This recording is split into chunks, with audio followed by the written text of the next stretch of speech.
Olá pessoal, estamos começando aqui mais um bloco, onde nós estamos dando continuidade à análise aí dos direitos fundamentais, mais especificamente estamos estudando os direitos individuais, primeira espécie dos fundamentais, como nós vimos aí nas nossas primeiras aulas. E hoje nós estamos no terceiro grupo dos direitos individuais, que é o direito à liberdade. Se você lembrar, nós já estudamos aí o direito à vida, direito à igualdade, e hoje iniciamos em análise do direito à liberdade. Quando se fala em liberdade, deve-se colocar sempre em mente, sempre relembrando as aulas passadas, onde nós trabalhamos, por exemplo, com qual dimensão se pertence à liberdade.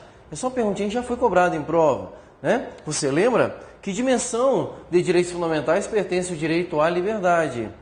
Isso mesmo, muito bem. Quem lembrou que pertence à primeira dimensão de direitos fundamentais acertou, porque os direitos de liberdade foram os primeiros direitos conquistados, tendo em vista que eles funcionam como uma verdadeira proteção. São direitos de defesa do indivíduo, principalmente em relação ao Estado.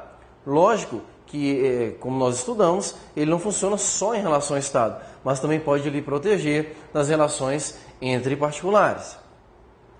Quando estudamos aqui o direito à liberdade, se nós começarmos a ler o artigo 5º, nós verificaremos que existem muitos incisos do artigo 5º que estão ligados ao direito à liberdade.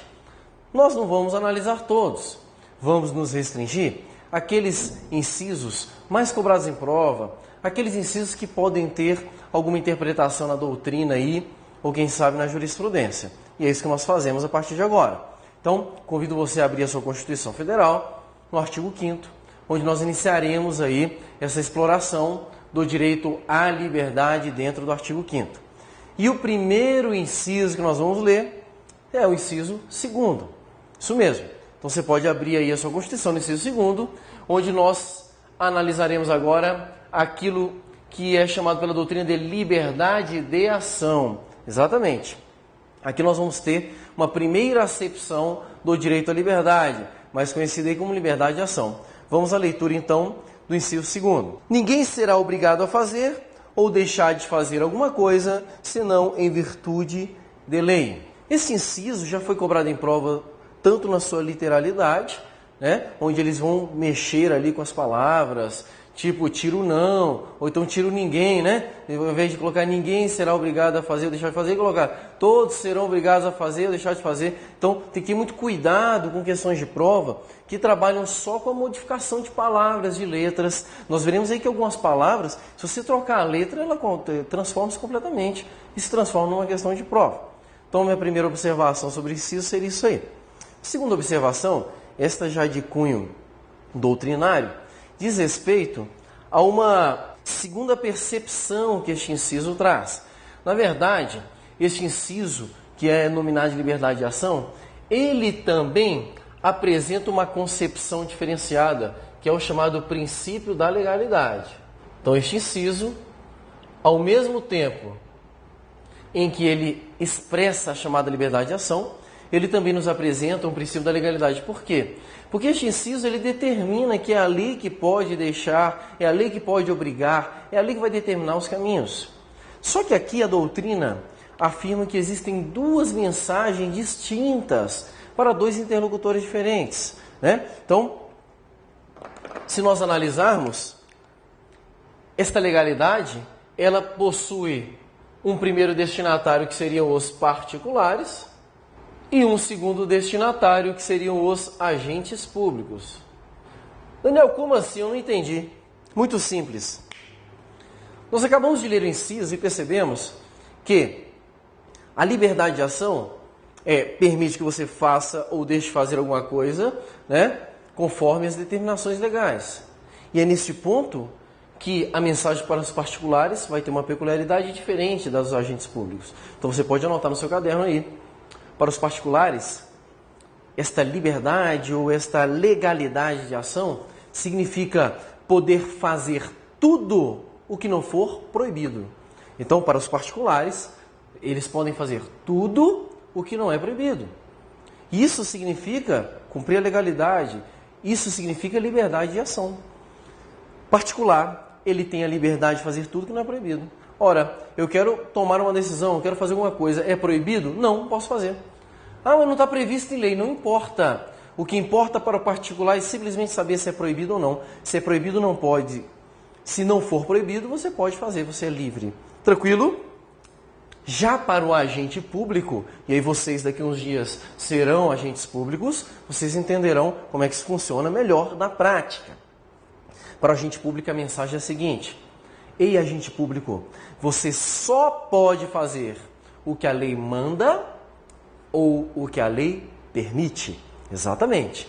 Veja que o conteúdo dessa mensagem é diferente. Agente público, você só pode fazer o que a lei manda ou você só pode fazer o que a lei permite. Esta é a mensagem de legalidade, de liberdade para o agente público. E por que isso? Porque o agente público ele não age segundo as suas convicções. O agente público ele age por determinações legais. Ele simplesmente representa o ente público ao qual ele faz parte.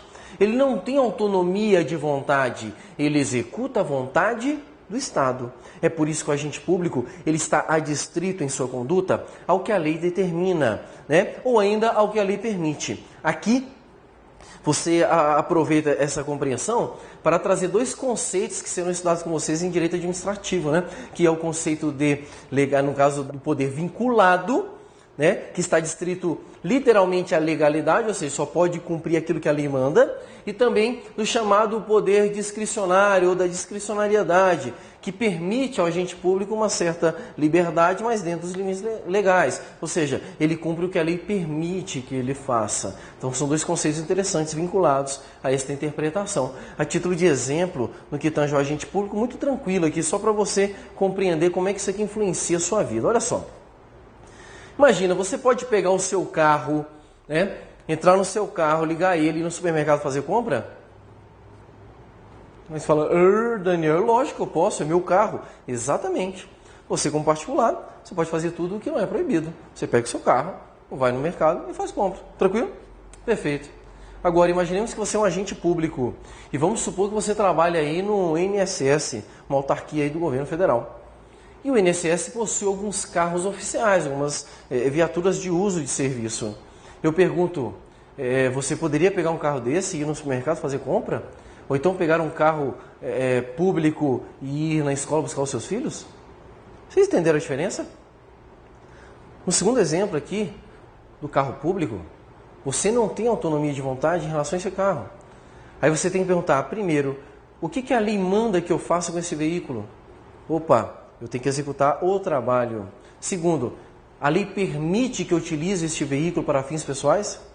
Lógico que não. Então, é nesse sentido que eu afirmo que a legalidade para os agentes públicos é diferente da legalidade para os particulares. Essa questão já foi trabalhada em provas de concurso, ok? Mas é bem tranquila, só para você ter essa percepção. Tudo bem? Ficou claro aqui? Beleza. Que é a liberdade de locomoção.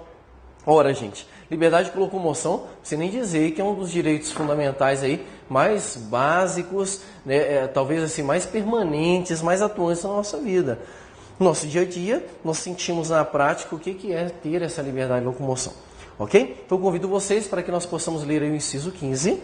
Inciso 15 do artigo 5º, ele vai trazer aí a regulação da liberdade de locomoção. É livre a locomoção no território nacional em tempo de paz, podendo qualquer pessoa, nos termos da lei, nele entrar, permanecer ou dele sair com seus bens. Então nós temos aqui um inciso bacana também para ser cobrado na sua literalidade em prova. Você vê que tem muitos detalhes, muita vírgula, palavrinhas ali diferentes, então cuidado com ele em prova. Um segundo ponto que você tem que se atentar aqui seria o seguinte, e eu te faço uma pergunta. Liberdade de locomoção é um direito absoluto? Aí você fala, Daniel, que perguntinha. De novo, eu sei que não é. Perfeito. Nós sabemos que não existem direitos fundamentais absolutos. Ótimo. Mas por que não é um direito absoluto? Né? Se você analisar aqui o inciso, ele já te dá essa dica. Ele fala assim, é livre a locomoção em território nacional em tempo de paz. Em tempo de paz. Isso já foi muitas vezes trabalhado em prova. Ora, por que ele falou que é livre essa locomoção no território nacional em tempo de paz? Significa então que se for em tempo de guerra ou situação semelhante, talvez a liberdade de locomoção seja restringida, correto? Perfeito. Então, olha só, nós temos duas situações aí no direito brasileiro que estão previstas na Constituição, ali pelos artigos 136, 137, né, que é o chamado estado de sítio e estado de defesa. Estado de sítio e estado de defesa são aquilo que a doutrina chama de sistema constitucional de crise. São ações promovidas pelo Estado em momentos de crise institucional, até crise provocadas por eventos da natureza e outras situações, até mesmo guerra. Um dos exemplos seria a legitimação da restrição da liberdade de locomoção. Então, a liberdade de locomoção, em algumas hipóteses, dentro do próprio texto constitucional, pode ser restringida legalmente, sem problema algum. Além dessa restrição nessas duas circunstâncias, nós devemos lembrar as inúmeras hipóteses de prisão que existem no direito brasileiro. A se destacar aí a prisão em flagrante delito, a prisão determinada por ordem judicial, a prisão civil, que lá na frente nós vamos fazer uma análise dela, né? E ainda a chamada prisão militar, que não depende sequer de ordem judicial. Então, gente, nós temos aqui algumas situações dentro da Constituição que permitem restrição da liberdade de locomoção. Ficou claro isso aqui? Tranquilo? Por isso que a liberdade de locomoção não é um direito absoluto. Fazendo uma análise agora ainda deste inciso, eu quero chamar a atenção para você para o finalzinho do inciso, quando ele diz assim: podendo qualquer pessoa nos termos da lei, nele entrar, permanecer ou dele sair com seus bens, né? Vocês estão nos assistindo aí de todo o Brasil, vocês sabem que o Alfa se localiza em Cascavel, no Paraná. Então nós temos aqui uma realidade muito interessante, até convidamos vocês para vir aqui, porque nós estamos próximos aqui do Paraguai, exatamente. E o Paraguai é uma grande feira maravilhosa. Se você acha que o Paraguai da sua cidade é barato, você não tem ideia do que significa ser barato, né? Geralmente nós saímos aqui de Cascavel com nossas famílias em excursões e vamos fazer compras ao Paraguai pela metade do preço. Isso mesmo. E, gente, quando a gente chega no Paraguai e vê aquele notebook ultra mega power de última geração, né, pela metade do preço no Brasil, aí você fica louco, né? Aí seus olhos crescem e fala: meu Deus, vou levar esse notebook aqui. E olha só, se você vier de qualquer lugar do Brasil, comprar um notebookzinho desse e voltar, você vende, paga a sua viagem, ainda sobra dinheiro para você. Ó, não estou incentivando você a ser muambeiro não, tá? Não me entenda mal. Só uma sugestão de um passeio interessante aí. Pois bem, um certo dia, um amigo meu, porque eu nunca fiz isso, mas um amigo meu foi ao Paraguai e foi lá e comprou um notebook.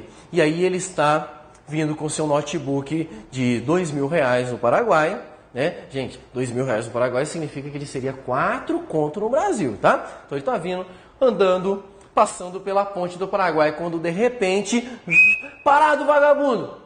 Um fiscal da Receita Federal para e pergunta: o que você tem nas suas mãos? Aí ele: isto aqui é um bem que me pertence. É meu bem. Aí ele: mas cadê a nota fiscal do seu bem? Você pagou o seu imposto? Aí esse cara olha para o fiscal e diz assim: você não conhece a Constituição? Porque a Constituição Federal diz que eu posso entrar, sair ou permanecer no território nacional com os meus bens. Eu estou entrando no território nacional com o meu bem. Então você não tem que me perguntar nada, eu não tenho que te dar satisfação. Gente, olha que situação. E eu te pergunto, quem que está correto nesse exemplo que eu citei?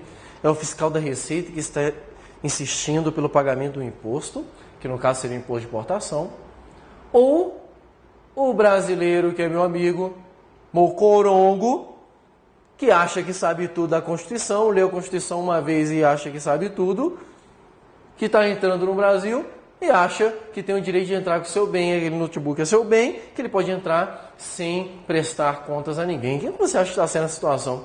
Ora, gente, é lógico que liberdade de locomoção não tem nada a ver com isenção tributária, né? Ele de fato tem liberdade para entrar com o seu notebook no Brasil. Ele pode comprar 50 notebooks no Paraguai sem problema algum. Só que ele poderá entrar desde que ele pague o imposto de importação.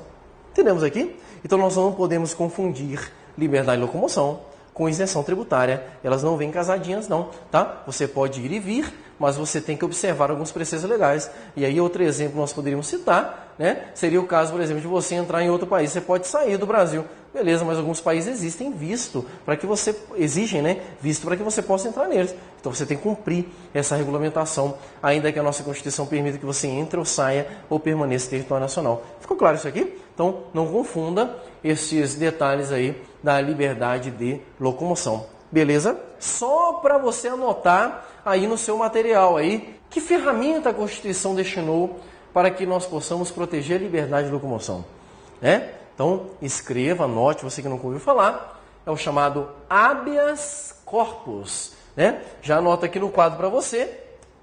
Nós temos aí, para proteger liberdade de locomoção, o chamado habeas corpus. Como eu disse, não vamos trabalhar com ele hoje, mas hoje você já pode levar aí para casa, né? Já pode ficar com essa informação. O instrumento destinado pela Constituição para proteger a liberdade de locomoção é o habeas corpus. Beleza, aqui a gente finaliza a liberdade de locomoção de fato. Vamos agora para um próximo inciso que vai nos apresentar a chamada liberdade de pensamento. Talvez seja aqui o grande alvo da liberdade, né? Ou seja, você tem liberdade de pensar. Foi um grande rompimento da era da escuridão ali, do absolutismo, para o momento ali do liberalismo. Então esse princípio e esse direito que nós vamos estudar agora, que é a liberdade de pensamento, ele foi marcante para a definição dos direitos fundamentais. Então convido você para que a gente possa ler aí. É livre a manifestação do pensamento, sendo vedado o anonimato. Então nós temos aqui, gente, a liberdade da manifestação do pensamento. É livre a manifestação do pensamento, sendo vedado o anonimato. Primeira pergunta de prova: liberdade dessa manifestação de pensamento, será que é um direito absoluto? Pessoal, aí você tem que lembrar daquelas características que estudamos lá atrás. Lembram-se? Não existe direito fundamental absoluto. Pelo menos para nossas provas hoje, você tem que levar esse raciocínio. Não existe direito fundamental absoluto. Logo, a liberdade de manifestação de pensamento não é um direito absoluto. Pelo contrário, o próprio inciso já traz uma limitação embutida nele. Que é o quê? Olha, você tem liberdade para manifestar o seu pensamento da forma que você quiser, desde que você não fique anônimo. Isso mesmo, por isso que ele falou sendo vedado o anonimato. Significa que é proibido o anonimato. Você pode manifestar o seu pensamento da forma que quiser, mas você não pode se esconder, você não pode ficar anônimo, você tem que identificar. Recentemente, no Rio Grande do Sul, um escritor que nutria um certo ódio, uma certa revolta contra o povo judeu, escreveu várias obras, vários livros, né, falando mal ou falando coisas ruins da cultura judaica.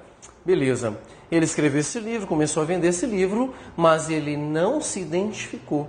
Ele não colocou quem era o autor neste livro. Ele vendeu um livro simplesmente falando mal dos judeus, dizendo que eles foram responsáveis por tudo que aconteceu na Segunda Guerra Mundial, né? Isso aí todo mundo sabe como é que aconteceu. E divulgou, sem se identificar.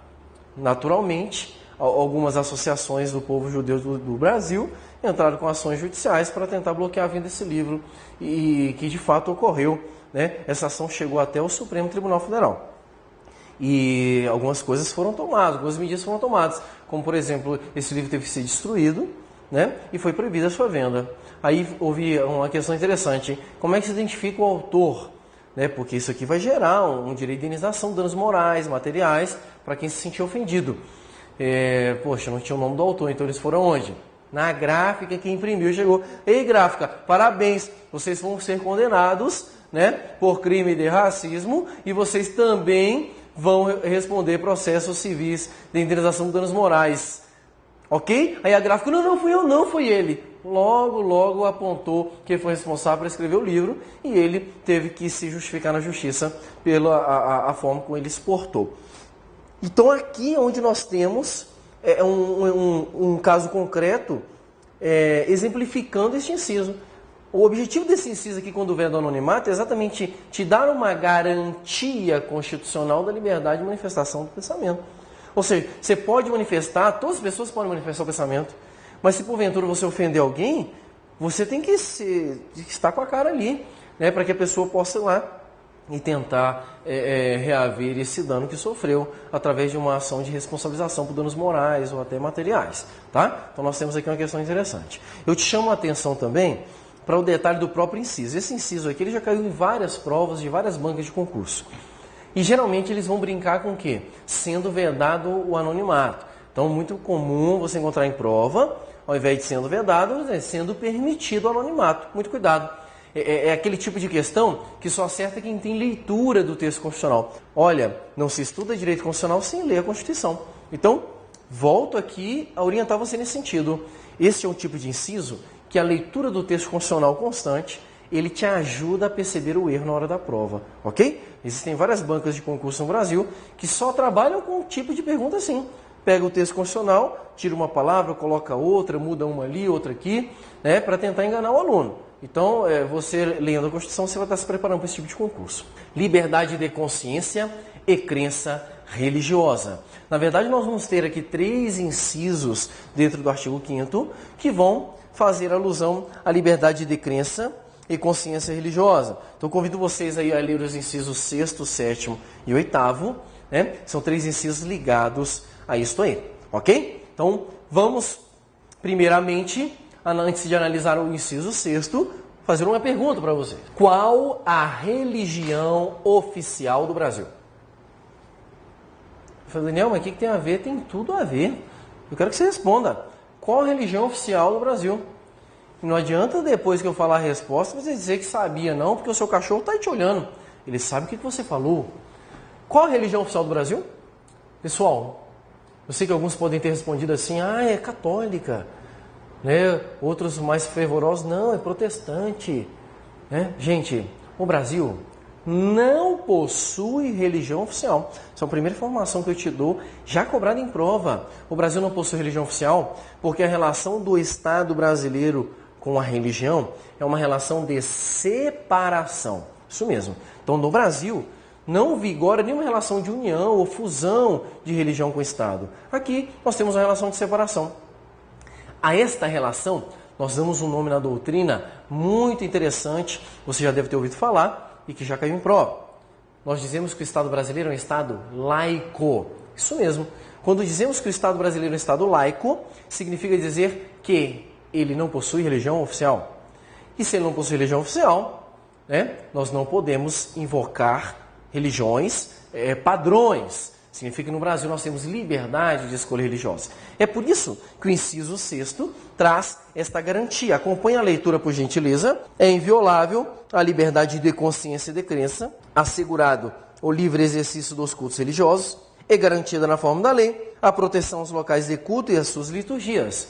Significa dizer que no Brasil você pode manifestar e exercer qualquer religião, porque a Constituição garante o exercício de qualquer culto religioso. Ficou claro isso aqui? Bem tranquilo, né? E não só o culto, gente. Se você analisar aqui, as liturgias também podem ser protegidas no direito brasileiro. E quando nos referimos à liturgia, nós estamos falando, por exemplo, da batina do padre, protegida. Nós estamos falando da utilização do livro sagrado de cada religião. Nós estamos falando da própria prestação de oferendas e cultos, né? E aí, até compartilhando com vocês uma experiência, né? Imaginemos aí que eu seja católico. Eu posso ser católico no Brasil? Lógico que pode, né? Brasil liberdade. Pode ser protestante? Sim, claro que pode ser protestante. Você pode ser umbandista? É lógico que pode ser umbandista. Eu pergunto, você pode ser ateu? Aí alguns podem ficar assim em casa, né? É lógico que eu posso ser ateu. Gente, a liberdade de crer também é a liberdade de não crer. E eu posso ser satanista? Gente, é lógico que eu posso. Aí você fala, ai meu Deus, Daniel, Jesus Cristo, satanista é liberdade de escolha, de consciência. Eu posso escolher a religião que eu quiser. Se quiser, eu posso ser satanista, que é uma religião que existe em vários lugares do mundo, inclusive no Brasil. Tá? E aí, gente, uma segunda situação. Eu, como satanista, resolvo oferecer um culto a Satanás. E aí, a minha noite, né, eu ofereço uma oferenda. E a minha oferenda é uma criancinha cortada do seu pescoço, oferecendo a Satanás. né, gente? Não que o satanismo pratique esse tipo de coisa, mas imaginemos que algum culto queira fazer um tipo de manifestação, de adoração ao seu Deus dessa forma. A liberdade de consciência e de crença permitiria isso aí, pessoal? É lógico que não, né? Aqui você tem uma liberdade de consciência ferindo outras liberdades, outros direitos fundamentais, como o próprio direito à vida. Então não existe amparo constitucional em qualquer religião que queira exercer as suas liturgias, o seu culto, contrário a outros dispositivos legais, ok? Então tem que ter muito cuidado com isso aí, porque a liberdade religiosa ela não é tão absoluta assim. Ela comporta as suas restrições. Tranquilo? Um outro ponto que eu chamo a sua atenção, gostaria de compartilhar com vocês, é o do inciso 8º, que traz aqui um inciso muito cobrado em prova. Ele possui sua incidência bacana e geralmente ele traz uma certa dificuldade. Vamos ler ele aqui e eu quero compartilhar e explicar junto com vocês. Ninguém será privado de direitos por motivo de crença religiosa ou convicção filosófica ou política, salvo se as invocar para eximir-se de obrigação legal a todos imposta e recusar-se a cumprir prestação alternativa fixada em lei. Pessoal, nós estamos diante aqui de um inciso que ele é conhecido na doutrina como escusa de consciência. Isso mesmo, escusa de consciência. O primeiro ponto que eu quero que você compreenda é o seguinte. Ele fala na Constituição que ninguém poderá ter seus direitos restringidos por motivo de sua crença ou consciência. Significa que você pode acreditar no que você quiser. Isso não pode interferir nos seus direitos. Ficou claro isso aqui? Esta é a regra. Gente, o direito, ele possui muitas regras. E geralmente essas regras possuem exceções. E aqui nós temos uma situação de exceção. E aí eu chamo a sua atenção. Todas as vezes que você vê uma palavrinha como salvo, ressalvado, ou com a palavra que indica uma exceção, ali tem questão de prova. Então você tem que dar uma atenção especial para este inciso. Porque ele diz assim, olha, em regra, ninguém pode ter direitos restringidos pelo aquilo que pensa. Entretanto, nós temos uma exceção. Uma situação em que é possível restringir direitos por conta do pensamento, por conta da consciência. E quando que isso ocorre? Segundo a Constituição, isso vai ocorrer todas as vezes que existir uma atividade que é obrigatória e imposta a todos. Existindo essa situação e você rejeitar realizar essa situação e também rejeitar realizar uma alternativa, ou uma atividade alternativa, uma prestação alternativa àquela atividade principal, nessa situação você poderá ter seus direitos restringidos. E aqui eu trago um exemplo muito claro para que você possa compreender.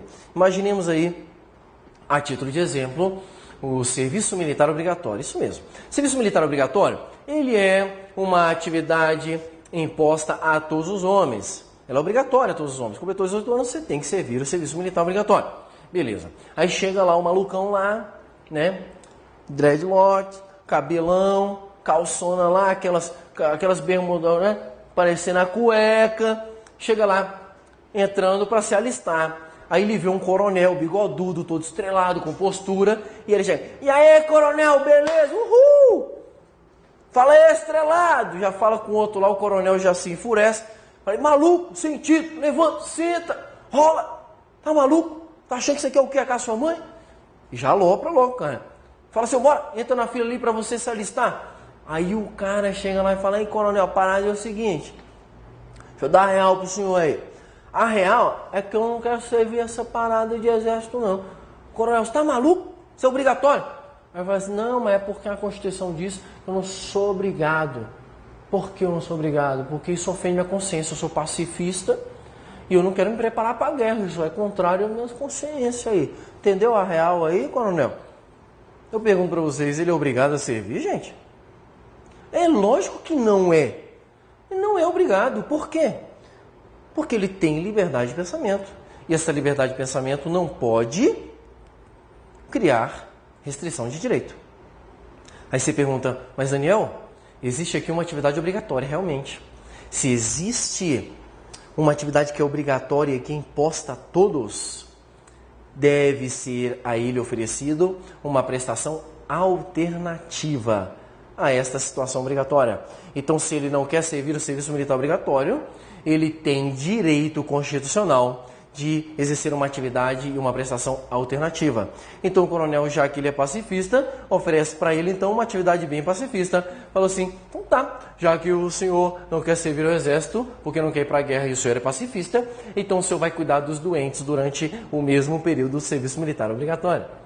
Isso está regulado em normativo que prevê o exercício de algumas atividades que não sejam essencialmente militares, dentro das Forças Armadas, caso a pessoa não queira servir o serviço militar obrigatório. Ficou claro isso aqui? Então nós temos aqui uma situação onde é fornecida a atividade facultativa. Eu pergunto, e se ele recusar, exercer esta prestação alternativa? Aí sim, a Constituição diz que aqui nós temos uma exceção à regra. Se ele recusa a obrigatoriedade imposta a todos e recusa a prestação alternativa, ele terá seus direitos restringidos. E qual é o direito que será restringido? Nós voltaremos nesse assunto lá na frente, mas você já pode guardar no seu coração. O direito restringido, quem recusa o cumprimento da obrigação imposta a todos e da prestação alternativa, são os direitos políticos. Isso mesmo, ele terá seus direitos políticos restringidos. Então, na situação de escusa de consciência, ele pode ter seus direitos políticos restringidos. Tranquilo, pessoal? Até mais!